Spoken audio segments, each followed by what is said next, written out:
Welcome everyone to episode 89 of the CEN Nutrition podcast. You're with your host Bryan and Peter today. And today we're going to talk about the 4 things every hay-based diet needs. How are you, Peter? Brian, not too bad. I had to come in early this morning to wipe all the cobwebs off the microphones. Yes, as mentioned before, we were in a bit of a hiatus from our podcast because it's just been really crazy time of the year. And Peter and I have been pulled across the countryside for consults and then now just to the lead up of Equitana, it's just full on, hey Pete. Yeah, it's been hectic. I think some people thought we might have been kidnapped or something. So just rest assured that we are still here, and we are going to be trying to get into the podcast on a weekly schedule like we have previously. I think this one's come through I think it might have been a few emails or phone calls this week, Brian, about hay and sort of, what's missing in hay, what's lacking. Obviously, hay is pasture once it's been dried out. So once it dries, it loses some of the nutrients in it. And today what we'll do is we'll address the 4 main ones that are lacking / missing in hay once it has been dried out. Yeah, exactly right, Peter. And this will give you a good checklist for what you really need. And it's going to be 4 things that we're going to outline when you are feeding a hay-based diet to your horse. And the first one we really feel strongly about is knowing what you're working with. So that means having your hay tested or accessing the test results of the hay from your supplier. Yeah, that's well said, Brian. And if you don't have the test results from your hay supplier, there is a website called Feed Central. If you jump online and just Google it, they're a wholesale trader for hay. So what they do is every batch that they sell gets analyzed, and what you can do is you can just use their website to see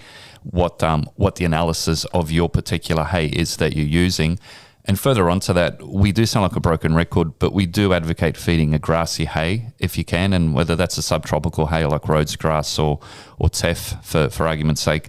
Try to avoid the barley hays and the oat hays, even lucerne to a degree as well, because it is lucerne in general is very high in protein. So unless you have a weanling or a brood mare with a foal at foot or infoal, your horse might be getting too much protein that's not required. Yeah, exactly right, Peter. And when you look at how a horse grazes every hour of the day, when you have those high sugar, high starch hays, they're going to have a negative effect on their teeth especially. And this has been brought about by many equine dentists that have contacted us trying to get the message out to trainers in particular that a lower sugar, low starch grassy hay should be recommended at all times for horses. Yeah, that's a valid point, Brian. Also behaviour too. Obviously, with that, with the insulin spikes too, with the grassy hays, you do get that insulin spike, which obviously contributes to erratic behaviour. You have got spring grass coming up now, which is going to be at least 20-25% sugar. So it can be a recipe for disaster if you don't sort of knock it on the head quite early.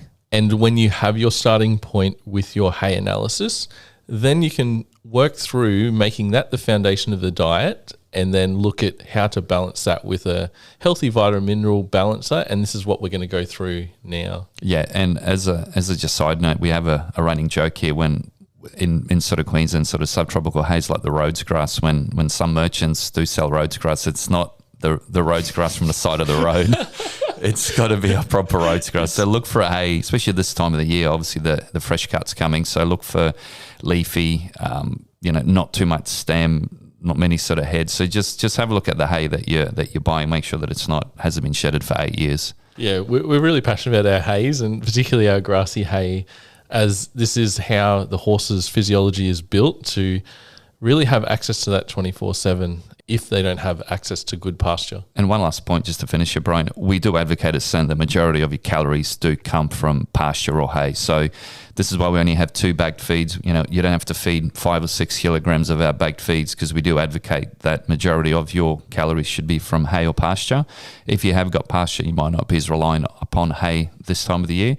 But this podcast is more for people that don't have pasture, maybe throughout the whole year or even 6 months of the year, what you need to be supplementing along with your hay. So once you have your analysis and you've balanced it with its vitamin mineral profile, let's have a look at point number 2, which will be lacking in hay, and that is salt.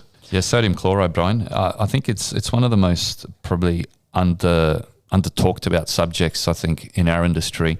Look, there's a lot of people that are on top of it, but salt plays such a vital role, and not just in the summertime, but also in the wintertime. So do you want to let our listeners know what the daily rate should be for a horse, for maintenance, even up to performance horses as well? Yeah, so we recommend between 5 to 10 grams per 100 kg body weight. So if you have an average horse around that 400 kgs, 450 kgs, around the 40 grams is a good starting point. Obviously, if your workload increases, you've got to look at further electrolyte supplementation, but working off that as a general guide, obviously every horse is an individual, and looking at them as a whole is really important.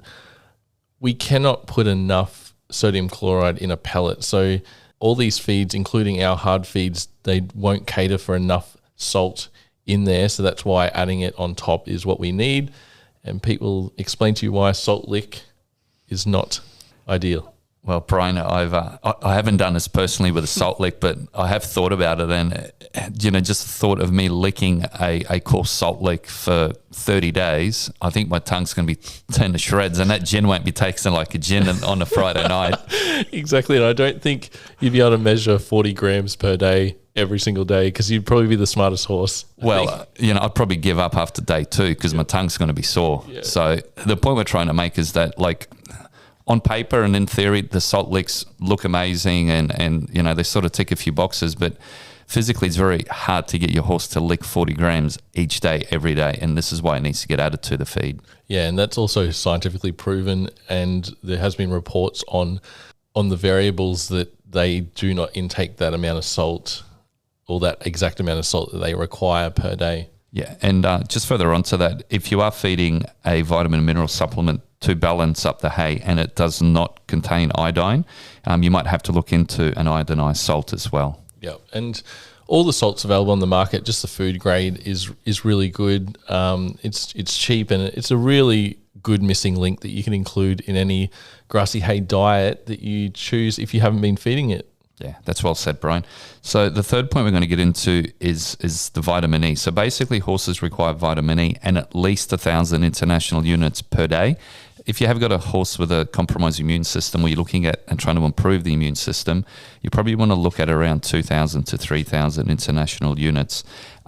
One thing that people do need to realize is as well that vitamin E is a fat soluble, and it should be administered with oil for best absorption. Yeah, you have to have a good nutrient profile, including fat in the diet, for it to be absorbed and utilized by the horse properly. And yeah, it's a very important, especially for performance horses with that oxidative stress that they go under. Bryan, you've been doing a bit of research earlier this morning, and you did stumble upon something very interesting. Did you want to share that with our listeners today? Yeah, so what I found is that when you look at antioxidants in a horse's diet, vitamin E is the one that gets talked about a lot. But when you look at the antioxidants that are available, vitamin C is kind of the hidden, or the one that's not talked about, because it is thought that the horse does provide or produce its own amount that it requires. But that's not really the case when you look at the stress that is on that digestive environment. And vitamin C can be at a lower production in horses that are in performance or undergoing stress, like in travel. So therefore, what I found was it's really pivotal in its role, and it actually helps regenerate vitamin E in the horse's body, which is amazing. And what we found is in many of the performance horses that we consult, or even horses with ailments or conditions that particularly affecting the immune system, vitamin C has been really important as part of its supplement structure to help that condition. Yeah, we did get some feedback over the weekend too from a customer that's been fighting with rain scald for like 3 or 4 weeks, and she's been washing her horse 6 times a day, maybe not 6, but at least once, like 1 time a day with a topical treatment, and just couldn't get on top of it. So she's given the vitamin C a go, and I think within a couple of weeks, it's literally disappeared. So she was kind enough to provide us the feedback, and I think that goes on to what Bryan you said, because it's basically strengthening the immune system. That horse might have a weaker immune system, might have been sick, might have been on some medication. It might just be older as well. And that's the thing that a lot of people miss. When you've got a horse that's over 12 years old, even over 15, even 20, those horses struggle to produce enough vitamin C for their daily sort of life, what they need. And then, they might get an infection or they might get that. And then they get into a depletion cycle where, a product like the CEN Vitamin C, it's a very cost-effective supplement to feed on, into your feed or on top of your current diet, because that horse just physically cannot produce enough what it needs. And that if it's not getting it on a daily basis, or if it's not producing enough on a daily basis, it is more prone to get sick or get an illness. Yeah, and to summarize this third point, so antioxidants is required for a hay-based diet, in particular vitamin E, but as Peter said, the vitamin C is equally of importance for those older horses or a performance horse. And we feel at CEN, it's now a growing trend with us and obviously our vitamin C product that it's really helping horses in overall general health in both performance and specific conditions. Yeah, and look, I think just through the results, the product hasn't been out there for a long time, but the feedback that we are genuinely getting, I think personally it's correcting a deficiency in a lot of horses, and I think we're seeing it more in horses that have had, Ross River fever or that haven't had the best start to life or that have had a harder life. And for the sake of $20 for 200 grams, and I think the max you're feeding is about 5 gram, it's going to last you months and months. So it's a good insurance policy, as I call it, to make sure that you've got your horse at the optimum health. Yeah, 100% agree, Peter. So our last thing that every hay-based diet needs, it's number 4, is omega-3. Bryan, that's 100% correct. And I'd like to just add that when you do feed a vitamin E, and let's just say it might be a product like our CF50, by mixing the pellet into the CEN oil, for argument's sake, which is an omega-3 supplement, you are going to get that better absorption that the vitamin E needs than if you just fed it on its own as a pellet form without the CEN oil itself. Yeah, and this also comes about that fresh grass, it is a rich source of omega-3, and this is really lost when you have that hay processing and as it dries out. So every hay-based diet needs omega-3 to really simulate what is in nature for a horse, particularly in stabled horses, and our best source is a plant-based omega-3 we feel for a horse. Bryan, I'm going to throw a cat amongst the pigeons here. What's your feeling on DHA and EPA, obviously with fish oil and things like that? Well, it's not only my feeling, it is world-renowned nutritionist feelings, including Dr. Callan, and I will quote her because she has the credentials as well. In terms of, she recently wrote that horses are herbivores, so they do not naturally ever eat DHA or EPA, so they're the forms found in fish oil. Fish oil is therefore more like a medicine, in my opinion, and should be used only in small amounts or under veterinary guidance. So she goes on and says that the best plant-based sources of omega-3, they are flax and chia seeds, which have very similar profiles. What we do at CEN is we have a high-quality flaxseed oil, which is stabilized to help have that omega-3 level at its highest state, and we feel it's the best value because chia seeds are a slightly lower level that we know. Yeah, 100%. And it's very hard to get chia seed oil as well. So with the CEN oil, obviously you're getting 60% omega-3 off the bat. It's, there's no fiber in it. There's no protein in it. It's basically omega-3. So it's a bit of a testament to myself and Bryan, and it's not to sort of, blow up our own trumpets, but we've been pushing the omega-3 sort of bandwagon for the last 8 years. And it's good to get, obviously respected PhD nutritionist like Dr. Callan to confirm this. It's sort of what we suspected along the way. And if you ask yourself the question, well, do horses eat fish in the wild? Well, not really. I don't see them diving into the lake or the ocean and hunting for fish. So it sort of confirms what we've been thinking all along. Yeah, 100%, Peter. They've evolved on the processes of converting their own EPA, DHA over that sustained period of ingesting a plant-based source of omega-3. I won't bore you guys with the science because I can go back and forth, and I've done that in the past. And what you just need to know is that what we recommend as part of the CEN feed diet or that CEN feed pyramid is a quality plant-based source of omega-3 through which is supplied with the CEN oil. It's been proven over the last 8-9 years in the market as one of the leading oils, and it really goes well with the whole CEN feed program of the low sugar and starch, the really high fiber, and we get proven on a daily basis of the amazing results people have with the CEN oil combined with the CEN feed program. Yeah, that's extremely well summarised, Brian. And one last point I'd like to make from my end too is depending on your hay analysis, whether it's a road grass or a teff, or it might be like a cocksfoot or a native pasture to your area, it's important to look at the iron level as well. So we have drummed on about this previously, but I will mention it in this podcast too. Australian hays and pastures, for that matter too, are very high in iron. So what you might need to balance that high iron with a product like the CF50, which has got a really high zinc and copper profile. Because zinc and copper, zinc especially, needs to be at least 3 or 4 times higher than iron. So you might need it or you might not need it, obviously with the 4 points that we've mentioned. But if you do run into a hay that is extremely high in iron, you might need to add the CF50 just to balance that out, and then you'll have a fully balanced diet. So you got a bonus. A bonus point. 5 point. Well, I didn't want to call it a 5 point. I just thought it's a free bonus giveaway. I have to go and reword this title now. No, I'm just joking. That's all right. That's a good little freebie for people at the end for listening to the end of the podcast. Yeah, we really appreciate everyone's feedback regarding our podcasts and what topics you'd like covered. And we're trying to get to the basic facts of feeding horses according to their physiology, and what we discover blows our mind.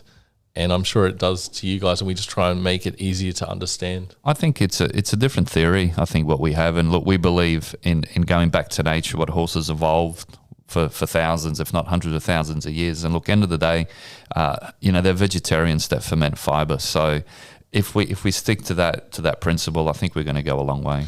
Yeah, we don't want a horse to be on many, many supplements, including the digestive supplements, if their foundation is wrong. We want what is best for the horse's overall health on a daily basis, and that is that unlimited grassy hay or that unlimited pasture access, and then balancing it from there. And that's the theme of this podcast.